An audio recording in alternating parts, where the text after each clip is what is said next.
أعزائي مشاهدي برنامج أوضة وصالة، أهلا بيكم في حلقة جديدة من برنامجنا. حلقة النهاردة هي حلقة مهمة جدا لأني أنا هتكلم فيها عن مواضيع تهم ناس كتير جدا، وفي الحقيقة خلال الفترة اللي فاتت جالي رسائل كتير جدا في موضوع غلو الأسعار بالنسبة لعفش البيت، والناس محتارة تعمل عفش جديد ولا تجدد عفش بيتها. على سبيل المثال بعت لي احد متابعيني وبيسالني انا عندي بيتي عامله من 3 سنين، وانا كنت متعود كل 3 سنين اجدد عفش البيت، ولكن لما جيت اجدد عفش البيت المره دي حسيت ان الموضوع مكلف جدا. يعني هو على كلامه كان بيروي الحديث وبيقول لي ان كل 3 سنين بيجدد عفش بيته، وكان بيدفع فرق بسيط ويبيع القديم، وكده كان الموضوع بالنسبة له سهل. وروايته بيقول ان هو لما جه يبيع العفش القديم بتاعه جاب له رقم يعني اكتر ما كان شاريه من 3 سنين بكتير، ولكن لما جه يشتري فوجئ ان الحاجة بقت غالية جدا جدا جدا. قال لي فوق طاقتي. فخلال الفترة اللي احنا فيها دي لازم كلنا نرشد من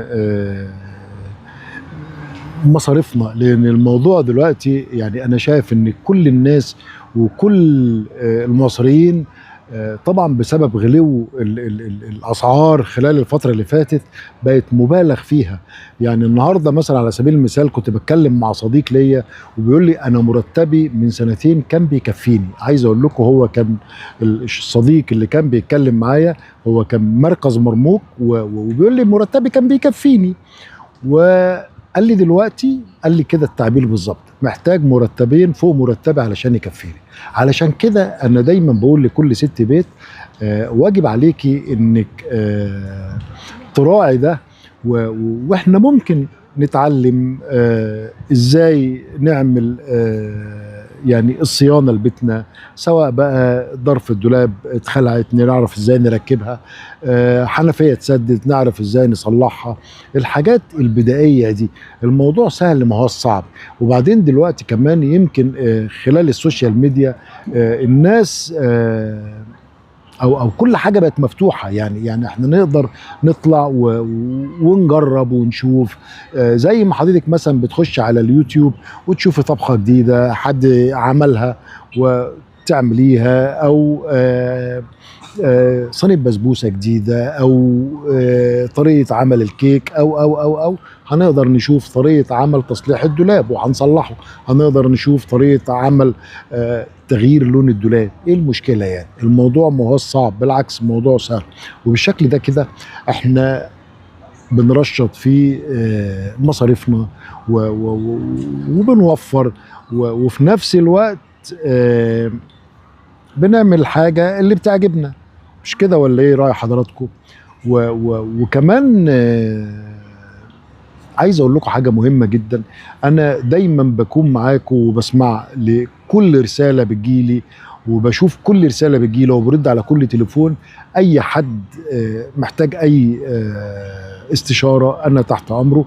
وكنت عملت مبادره وقلت تعليم البنات النجاره والدهانات. الموضوع سهل، كل اللي حابه تتعلم النجاره وكل اللي حابه تتعلم الدهانات ما تتكسفيش، بالعكس الموضوع حلو ولذيذ. وعايز اقول لكم الموضوع ما بقاش شاق. زمان كان النجاره حاجه شاقه، لان كان النجار بيمسك شاكوشه وبيمسك كماشه وبيمسك المنشار والسراق والحاجات الصعبه دي. دلوقتي ما عادش كده، دلوقتي ما فيش كده خالص. يعني حتى المسمار ما بيتربطش بمفك، ده بيتربط بالدريل.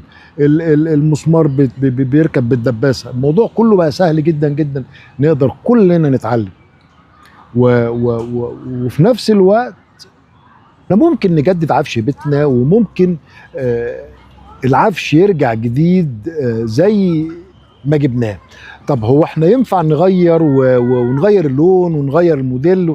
كل ده دلوقتي بقى سهل، وايا كان مصاريف تجديد العفش هيكون اسهل من ان احنا نشتري جديد. لان دلوقتي يعني الاسعار طبعا بقت مبالغ فيها، الاسعار بقت غاليه.